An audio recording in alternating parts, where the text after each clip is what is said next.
Okay, good morning, everybody, and welcome to Breda University of Applied Sciences' second annual virtual production gathering. My name is Stephen Payne, and I'm a senior lecturer here in the Creative Business program for the Academy of Games and Media. And it's been a whole year since we took the leap into virtual production with our inaugural virtual production gathering, which was an online event with a few dozen people. And today, I welcome you to this event, which is in person. And it's an in-person gathering of industry professionals, educators, and students. And all on our beautiful, brand new XR stage. We hope to continue to grow the virtual production gathering in the years ahead with more exceptional content and with shared experiences. Spearheading this effort is our first speaker, Carlos Santos, from Breda University's Cradle Research and Development Program. Carlos will outline the progress we've made to date within the virtual production and under his leadership and supervision. He will share with you details of our most recent virtual production project called Vessel, which was shot a mere 2 weeks ago on this very stage and is currently in post-production.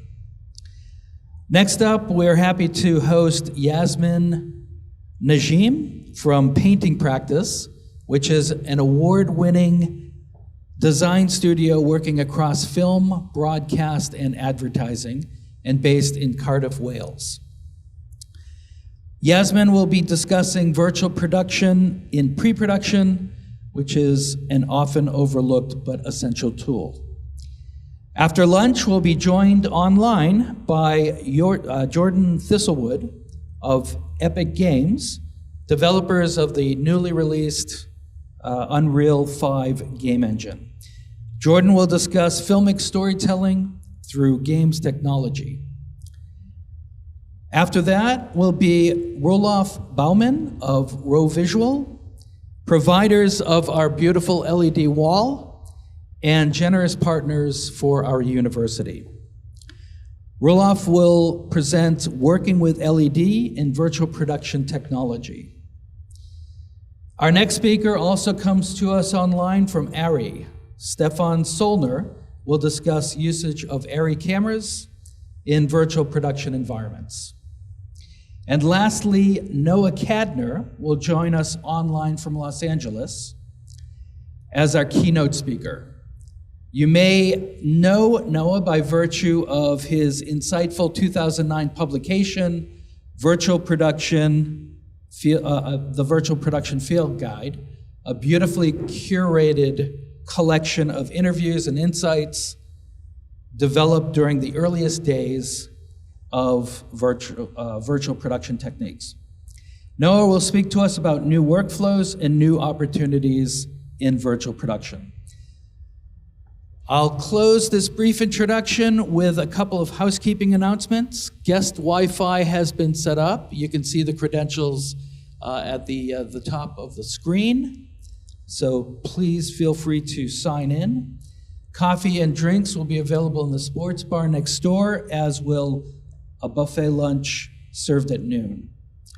And don't forget to join us for our networking and drinks event as we officially launch the XR stage shortly after our final speaker. On behalf of Breda University, we would like to thank all of our sponsors listed on screen.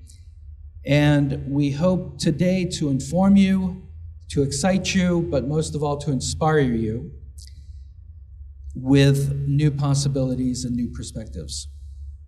So now let's start with our first speaker, Carlos Santos.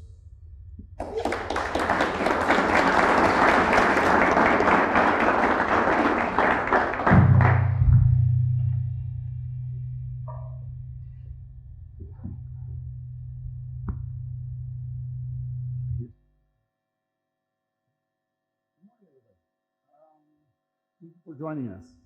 The idea behind the virtual production gathering is to start the community around virtual productions, to get everybody that's interested in this field or is curious about it to start communicating. That's why we would like to have this physical gathering. As such, I would like to talk about our journey. Actually, a lot of people are asking me how we started with virtual productions. This is a step that a lot of people are interested, both in education and industry. And there is some time investment that needs to be done, and there's a lot of money investment that needs to be done. So they are obviously curious and careful. And that sponsored or motivated my presentation today, how we started on this journey a bit. So a bit about myself. I'm Carlos, I'm Portuguese. I have 22, 23 years of experience. I worked in the industry for a very long time on something completely different, which is critical software. I developed software and had teams working with me on multiple software for airplanes, satellites, and other things. I really fed up with that industry, so I moved on and actually joined here. And the idea was coming to Breda and working on the university and do a sabbatical for about a year and then move on back to the industry. And I love it so much that I kept staying. So I'm here for 10 years. And meanwhile, I did a bunch of different things, including working as a lecturer, but also as a researcher, and that's what I'm doing now. I've been doing a lot of work in artificial intelligence, user games research, but also user experiences, augmented reality, virtual productions, and hyperrealism. So those are the main areas of research of my own personal interest. And I worked in multiple fields, and to be honest, I like it. I like it very much. That's why I'm not planning to move anytime soon. Anyway, so the start of a journey. I have to put a bit of the context where we are here in the Games Academy, or actually the Breda University of Applied Sciences. I'm actually part of the Academy for Games and Media, which has 3 strong pillars, okay? The media programs, which has a master and a bachelor, which actually sponsor multiple facets of the media industry. They have the business side, they have the marketing side, but also have the production side, including radio, creating the studio productions with cameras, and they actually teach the students that type of information. The games program actually is also a multifaceted side. We actually teach multiple variations or multiple sides of the games development, from programming to visual arts, but also talking about the production side, the design side, actually have multiple capabilities to actually produce really AAA games. And we are very passionate about our programs because we see this as creating professionals that can join directly to industry. And we're very, very glad with the success we've been having last years with those programs. In the middle, we also have a very strong research line. It's not very well known because we are a Hochschule or applied university school, but we have really been very successful in our research program, which sits exactly in the middle of those two, which actually have multiple professorships, both in media concepts, but also in entertainment applied games. And we've been developing very strongly long, big projects around them. So big that we actually have our own R&D team. Been having now, starting Monday, with the last member joining our crew this year, 14 people working just on research and development, plus the researchers on top. So this is actually a very strong effort that we've been having to actually emphasize and strengthen our research team, but also our development capabilities to develop products and research products that actually can be developed on. So our story starts more or less there. I was working on a project, on one of our latest projects called VI, which has to stand for Virtual Humans for medical applications. And we've been strongly working in Unreal Engine. So we've been working for this for 2 years. We've been developing a full pipeline for creating an alternative, what they call meta-humans, that you probably heard or seen from Unreal. We actually developed everything here ourselves from scratch. And we started just before virtual humans or meta-humans came. And actually we have an alternative setup. And this has been the work we've been developing strongly with our own team. And we obviously been very casually or up to date with news what Unreal is capable. So I was very curious about virtual productions, and I approached Steven. Stephen is one of our lecturers and responsible for our multi-camera studio with a chroma key wall. So I told him, can we do something? And that's exactly when we started. We started getting this interest between us of, let's try to see if we can gather something. Maybe we can get some intern students, maybe some extracurricular activities, and we form our first guild. A guild is a space that we have in the university, very old, taking the note of the Renaissance guilds. Basically, it's a space where we have the possibility to interact with other people and share knowledge. From the people who are just interested in knowing, getting a bit of this notion of how does this work, how does this support each other, and start creating this content and knowledge overflow to each other so we can actually share and create something. So we started our guild, we put some announcements, we get some interest from students, and we start having online meetings. This is during Corona period, so most of the meetings were actually done online. We organize our own main content online, and we're very lucky to actually joined by Northern University and Greg Kurda. Greg is actually from Norway, is working on a university in Norway, in Nord, and he's starting to join us. Greg, thank you very much. You've been really part of the process since the beginning. And basically, it's become a guild that is not only university focused and maybe games and media students focused, which actually was quite unique in our own setting, because normally the programs are quite independent, and it becomes also external, starting to become more related outside. So we start tinkering, we start creating small content, we start playing around with and having Unreal Engine, being captured and combined and do a bit of the compositing using green screens in our very small multi-camera studio. So what I'm going to show now is actually our first production. It's not very good, okay? But it's also to show you where we started.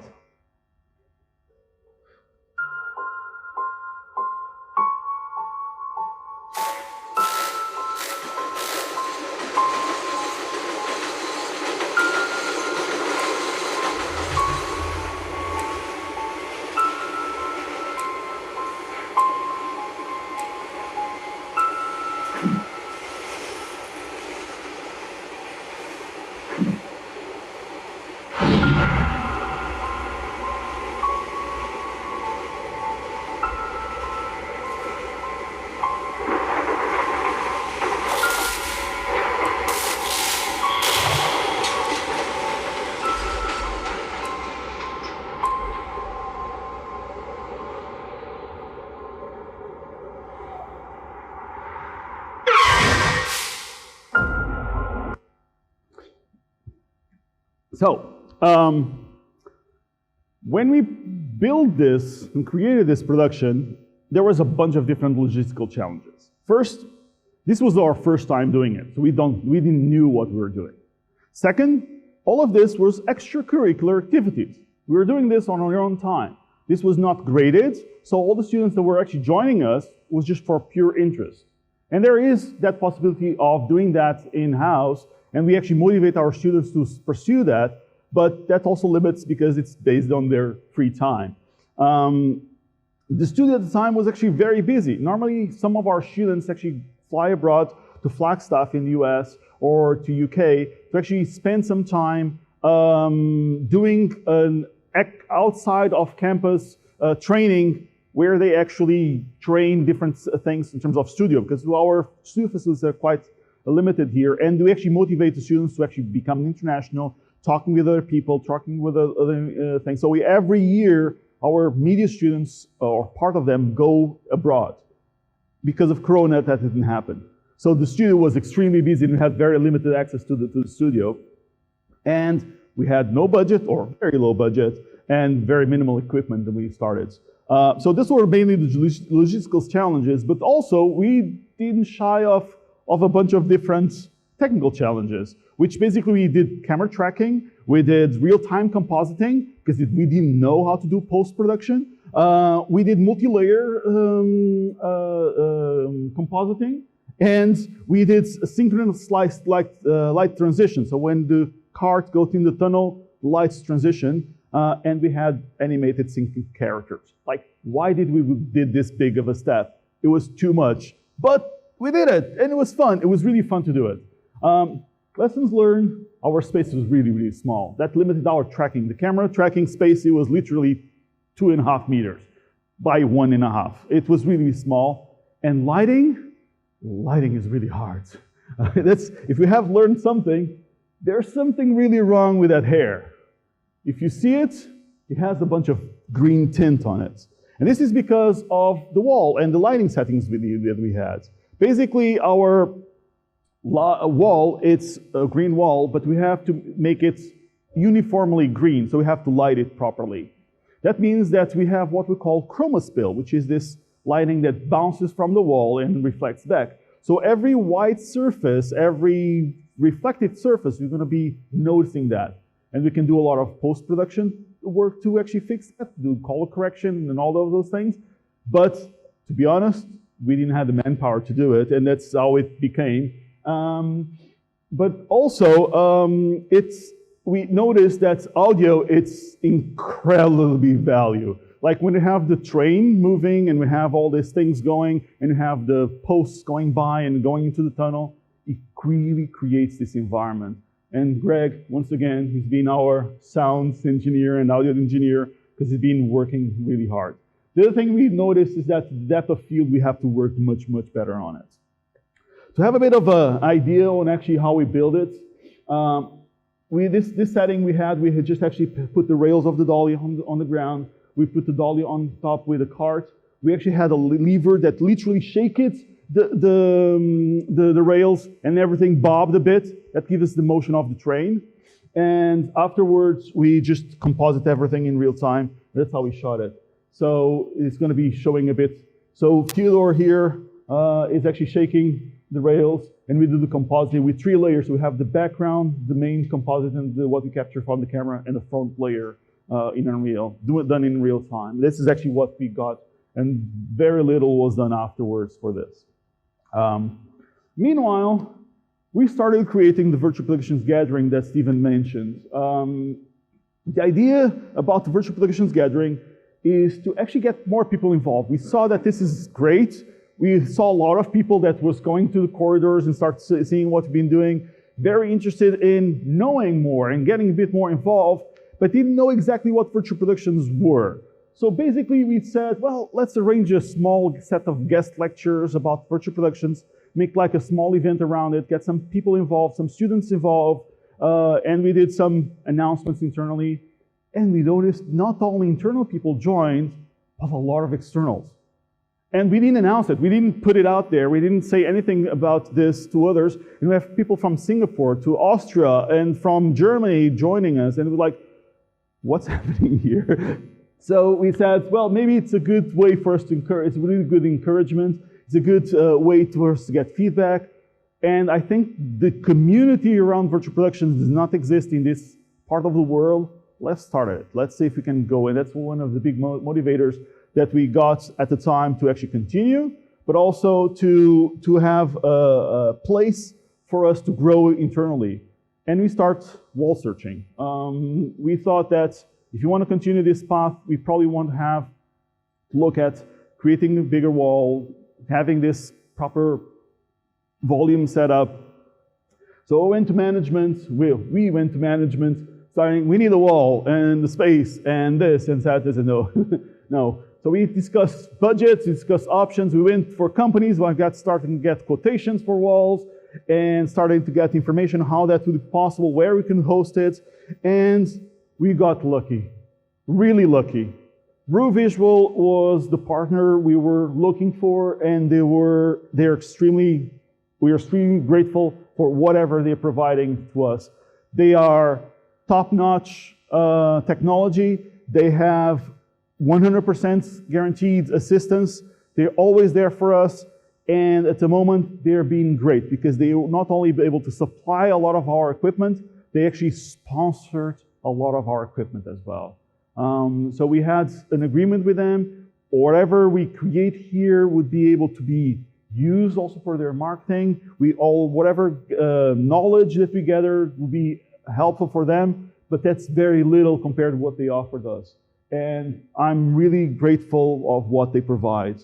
So actually, we started this work of actually creating the wall you see in front of you.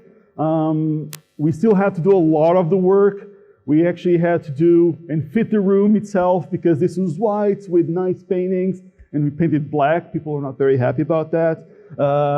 We actually had to figure out what a 63 amp power supply is and how we have to put it in, because actually there's not such capabilities here, and we actually had to create a new landline for have that power capabilities here.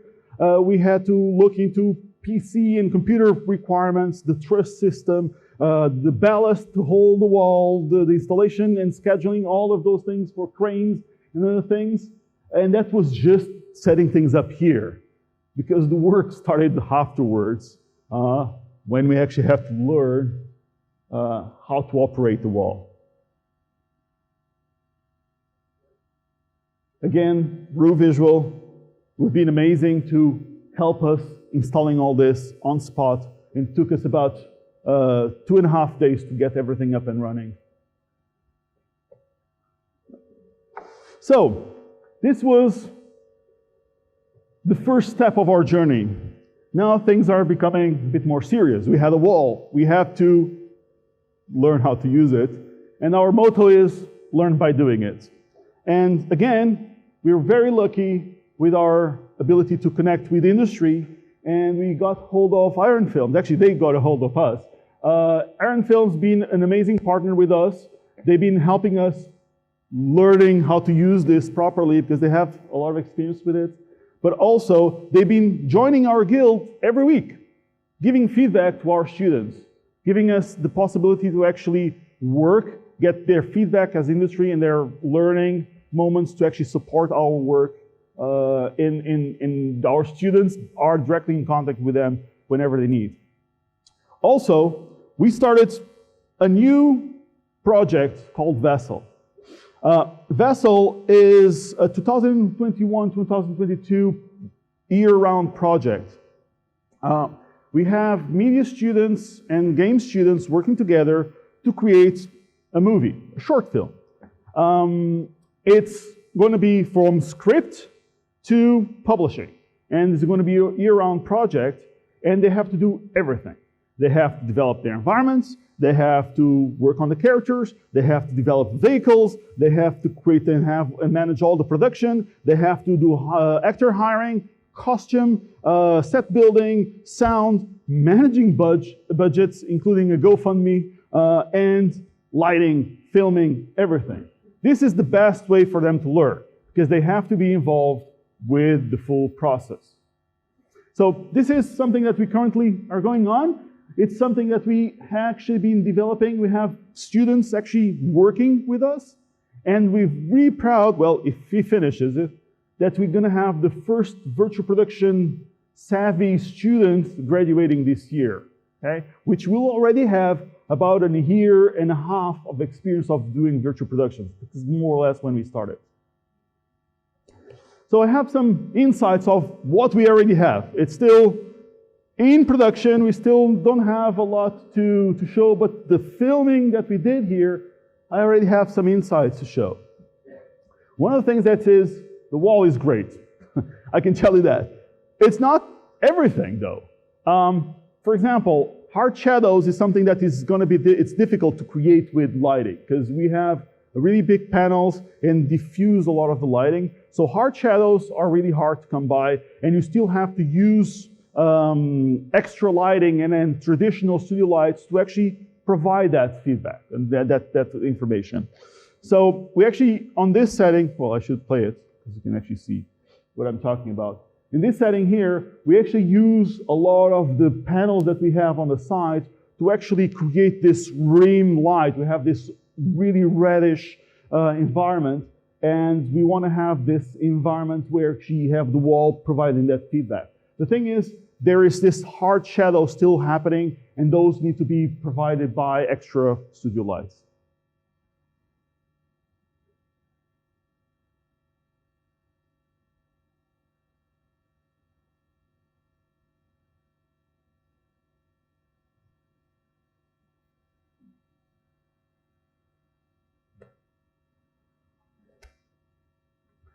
Lighting is hard, but I can disclose a bit our process, what we figure out works for us at the moment. So the best way that we tackled lighting is mainly we start with looking at the ceiling, having a uniform lighting, and compensate that with studio light. So we basically set up and start with, we had a set here, and we put the talents in front.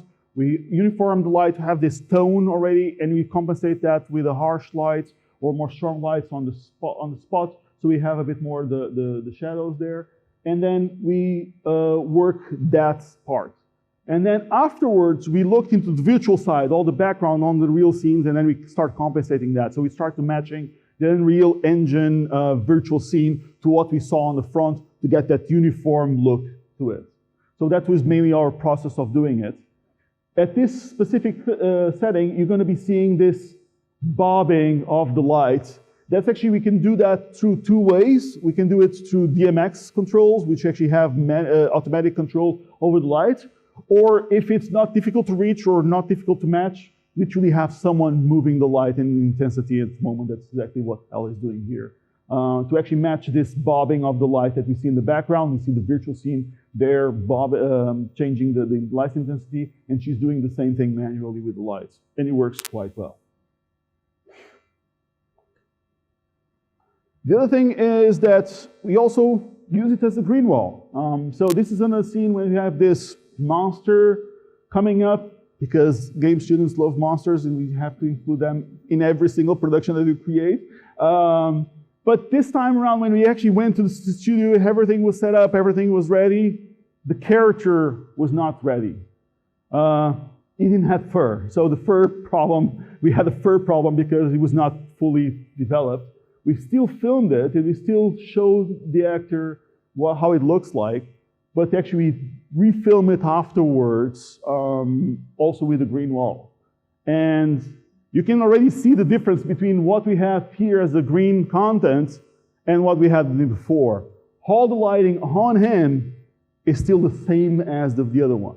So there's no spill, chroma spill anywhere, because the wall itself is emissive, so we don't have to relight it, so we do not have to cost it, and we can actually control exactly how much intensity is there, so it's much easier. And actually this scene will be used probably in multiple years to come to teach our students how to do post-production. This is just an empty canvas for our students to actually use this as a starting point to test different types of post-productions. You can just put anything there. It's just someone getting scared of something. This is another scene that I really, really like. It's probably, in my opinion, the best scene that we did. This is mainly the reason why volumes and LED volumes are so good. The main thing is the reflections. So if you look carefully on the glasses or the reflective surface on the helmet, but also on the wall, and we can see it running in a bit, you're going to be able to notice that you're going to see a lot of reflections. This is something with green screens is really hard to do. The reason is that if you have the surface being reflected, you actually can see the scenery directly on their helmet, but also on their jacket, on their helmet, that you're going to be seeing the lighting actually adjusting correctly to what we have. And that's actually really hard to do with green screens, because literally what we have is the incapability of doing that normally without a lot of post-production. What we did here was simple. We built a window, a framing window with just some wood and some plexiglass. And we had an Unreal scene that we spin around with some velocity because it was out of focus and it didn't matter. The idea of the spin around is that we have this idea of this mountains and hills, so we can have different elevations of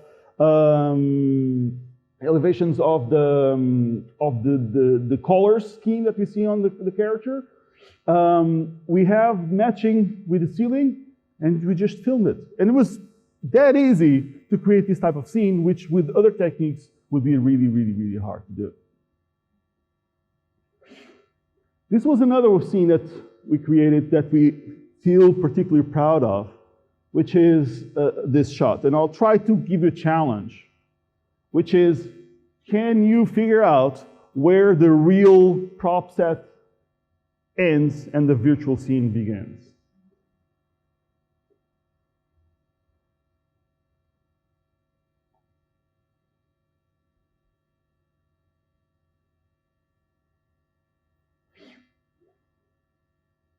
So this thing particularly is quite interesting for us because it's basically how we transition from a real scene which is focusing on the foot of the talent and move to a completely virtual scene.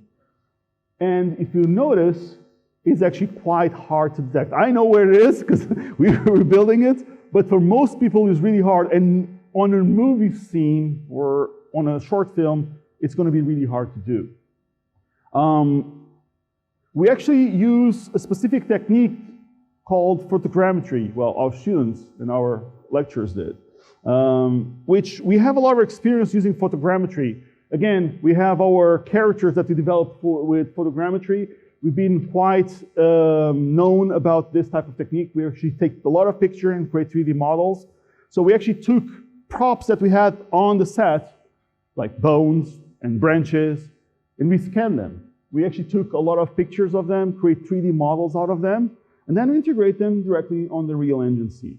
Means that the sets, the props that we had on, the real props that we had on the set, were also there. It actually creates quite a nice blend because you don't see a big difference because it's the same thing. Maybe a different position, maybe different things. Will people not notice that it's the same thing? But it's another technique that we used and it was quite successful.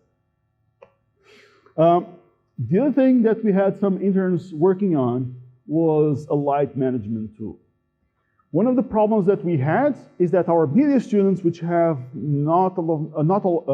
a lot of knowledge about lighting and lighting the studio and controlling the lights, actually don't know Unreal. It's a tool that is completely alien for them. So telling them, search for this light and change the color, it's something really, really hard for them. So we actually created a prototype of a tool for doing light management. And the way it works, you can play it, it's very simple. It creates a side view, an outliner view of actually all the lights that you have, all the virtual lights you have in the scene, and you can reorganize them the way you want. Not only can you organize them as the way you want, you can group them. So you have, for example, the stair spotlights, you have the crystal lights, and you can control them independently, and you give them very simple controls that they know how to use, and they can adjust them. It's quite interesting because that became a very useful tool for the people that were aware of it and be able to just control the lights. Okay. Not only that, we actually hook up this with DMX lights, meaning that they're not only able to do this for the virtual lights on the scene, they actually could, if they needed to, for this presentation we didn't do it, for the previous one we did, we actually could hook up this with real DMX lights and create presets. The advantage of this tool also is that you can save different light settings, meaning that you can have a light setting for day and just create another mood or another tone and do a night scene. And then you have just on a press a button and on loading on a different button, you could have this ability to just load different light settings. This is great also because you can also go to the director of photography and present them different alternatives, and you can adjust them in real time and save a new light setting. So it's a tool that we hope that we get some investment in and some love in, getting some more work, so we actually can develop this and make it this open source and available for everybody. So this is a bit of where we are now. Now, we want to move to the future and where we are going to, so we can have a bit of the feeling of that. So we are looking into creating what we call the XR Lab. The XR Lab is basically a space where we're going to develop virtual productions more, and actually has more or less 3 pillars. I'll present them a bit. The first thing, and then maybe the open announcements, that we currently have a program called Creative Media and Game Technology, which has 3 variations. programming, visual arts, and design and production. Now, from 22-23, we're going to open a new variation called film and special effects, or visual effects. It's going to start in 23-24 because we have to follow national rules. We cannot do it for already next year, but it's going to be a 4-year curriculum. We'll have about 50 students of cohort every year, and we're going to train them in professional roles around filmmaking for studio operations, virtual productions, environmental art, cinematography, light and color, motion capture, photogrammetry, studio, and cinematography as a whole. We are going to be doing still 1 large production per year, hopefully already next year as well.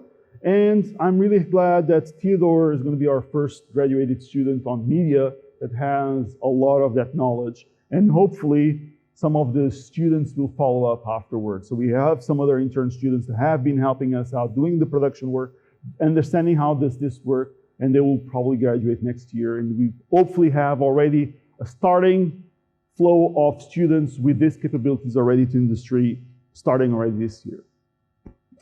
The research link. We don't want to discourage our research link. That is really important for us. That's what I and my team working on. So that's something that we want to continue working on. And the motion capture part is going to be something that we are planning to develop more. So our tracking capabilities here is quite limited, also strong but quite limited. And we want to develop ability to track the camera more consistently. But also, we want to expand that to motion capture. We already have motion capture capabilities. We have 4 excellent suits that we use for doing motion capture, but we want to extend that to multiple things. So that's going to be our next investment, I think. That's at least what my management keeps saying to me.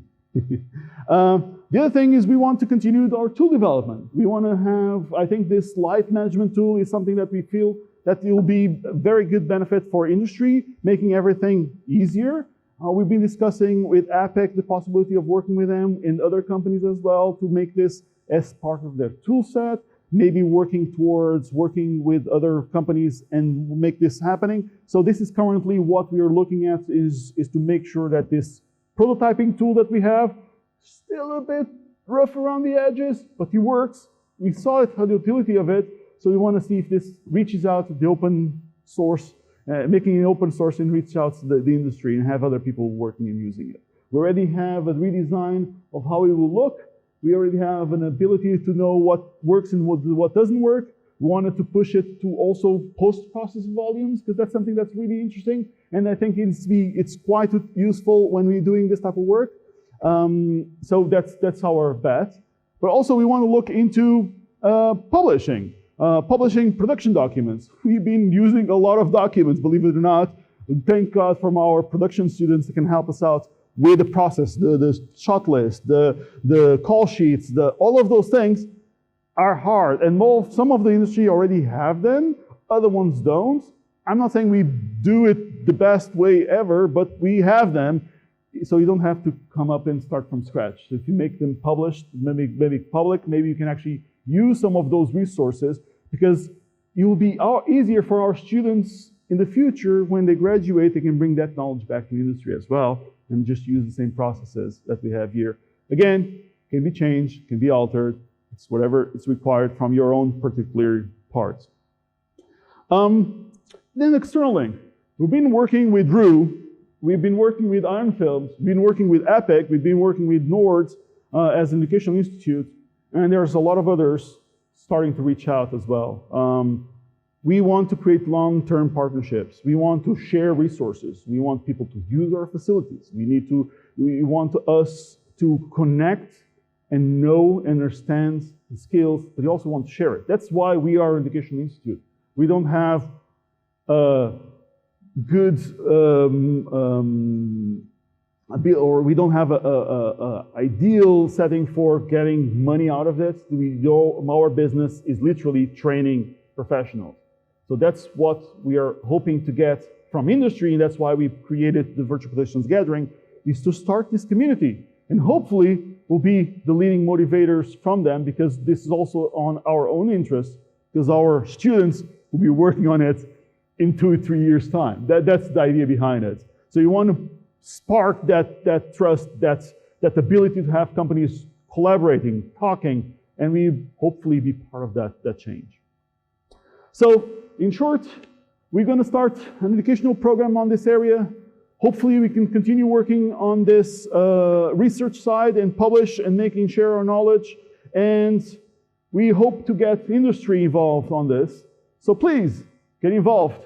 That's basically our message. So today I'll talk about how we started. Don't do giant steps like we did. It's maybe too much. Mistakes are part of the journey. Recognize them, deal with them. It's part of the process. But learn by doing. That's the only way. That's how we teach our students, is just do it and you learn with your mistakes. Communication is really key. That's why also here, that's why we want the virtual production gathering to become something that will be every 2 years, maybe every year, depending on how we want to do it. And if I'm able to do this frequently, because it was a lot of work. We are starting a lab specifically for this, for supporting new education, and to be able to collaborate and share with others. And please, questions. This is where I ask you to just throw out questions, because that's what we're here for. Oh. Thank you.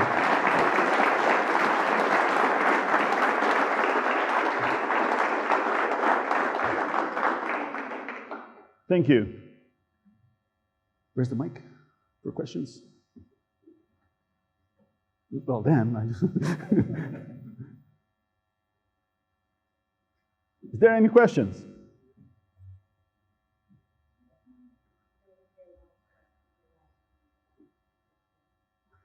Thank you.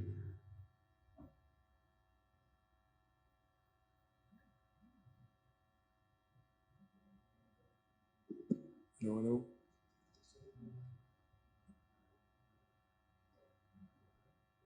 Meanwhile, I try to give some time between speakers. I told speakers to talk about 45, 50 minutes to allow for you guys to actually do questions. That's why we try to be all here. Oops. I think he's here. Can you hear me? Yeah. So you mentioned that you want to expand the capabilities of the motion capture. You already mentioned you had accent suits. Yeah. I think I noticed you're using 5 trackers now for the camera tracking. Yes. So what kind of solutions are you looking at? What do you think you're going to be using? So I actually reach out to a lot of different companies for camera tracking. We approach Moses, we approach OptiTrack, we approach Vicon, TrackMan. So we track multiple options at the moment. We are currently negotiating with different companies. The current talks that I'm having strongly, also with management, is going for Vicon. But we are not discarding at this point any other solution. But we hope to get and combine this space, because it's quite open space, also to do motion capture, to actually embed inside-out tracking, so having specific cameras that track specific trackers, and not opt for something like Star Trek or something where we have like this reflective service. That's the reason and the logic behind it, because we want to use the space as a multi-purpose space. We've been using this mainly for virtual productions, but this is actually a stage and be used for multiple options, right? So one of the things that we want to do is actually do a lot of other types of events here, like we're going to be demonstrating this afternoon, hopefully. So we've been here for talking about virtual productions, but we want to use this for multiple things. This is an open space for doing multiple events, and I think the inside-out tracking will be better suited for that.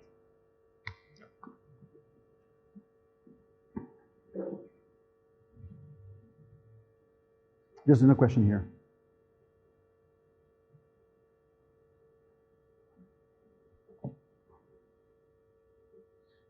First of all, can you hear me? Yeah. First of all, I mean, amazing work. It's always so excellent to see the young generation sort of having such a creative energy in them and exploring all these new technologies. A couple of maybe more like technical question about the process. First of all, because you were talking a lot about post-production, right? Which is like, either it's like classic filmmaking or virtual production filmmaking. Everyone's like, well, like let's fix everything in post. And then post is always there like crying every night, trying to figure out how to do things, right?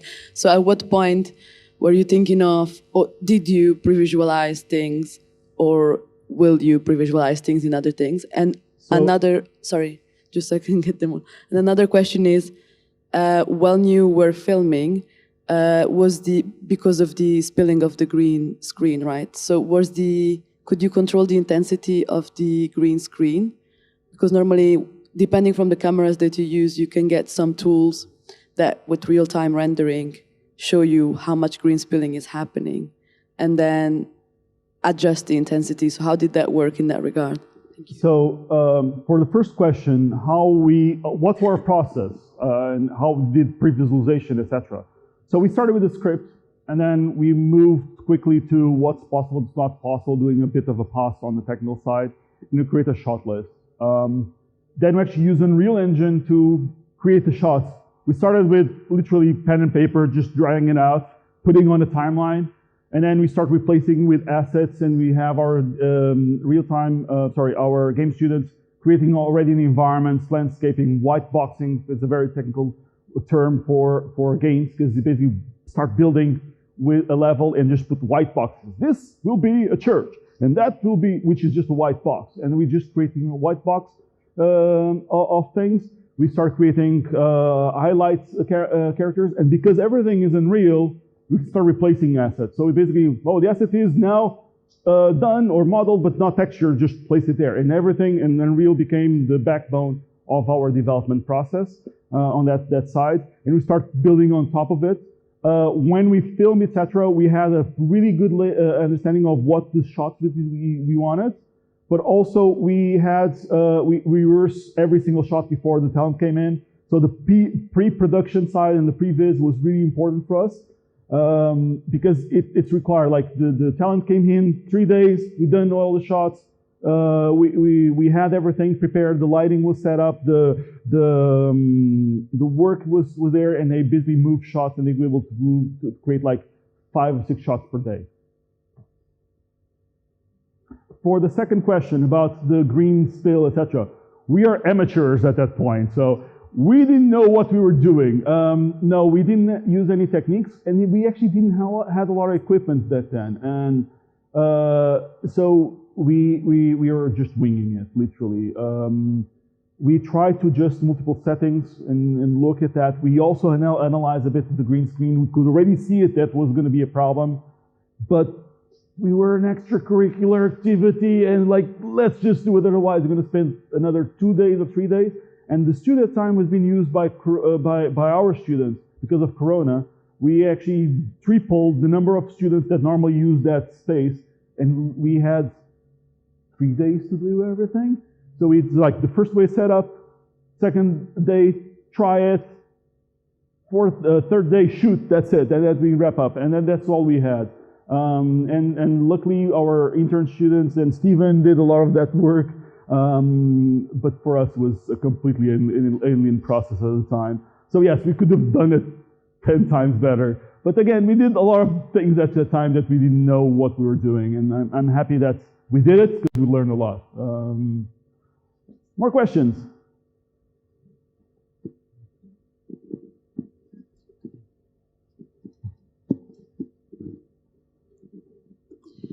Thank you. Yeah, it would be really interesting to know what are the links between all the experiments, so to say, that you're doing with this media academy and the other academies here, but maybe also at other universities, because I see so many opportunities for instance, health, wellness, but also tourism, explorations or experiments, yes, so you know. So I can specifically talk about that. So the first, this space specifically, it's part of the building that is used for leisure and events and leisure. That's the Academy for Leisure and Events, and he's used this space as an open space. They have a stage, they have another truss system with light settings, sound system, where they use it for events.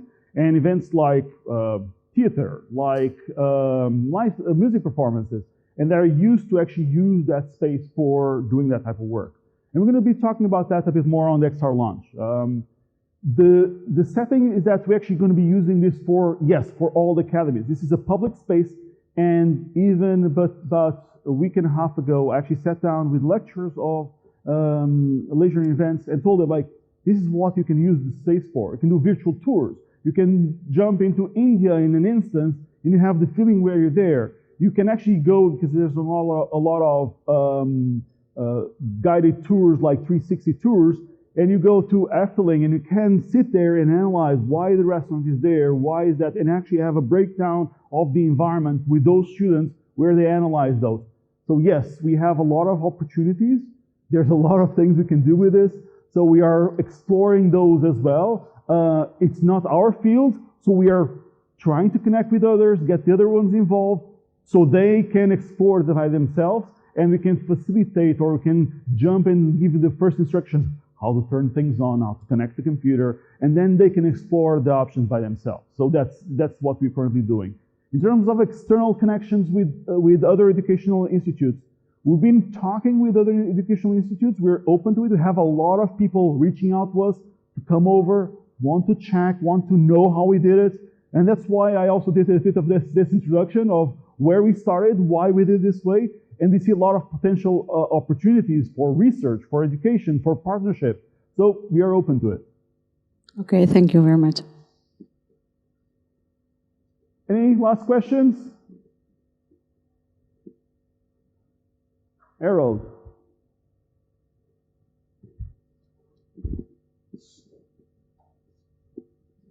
Thank you. Yeah, Carlos, it's super exciting, of course, for everyone to hear of the educational connections that are coming up.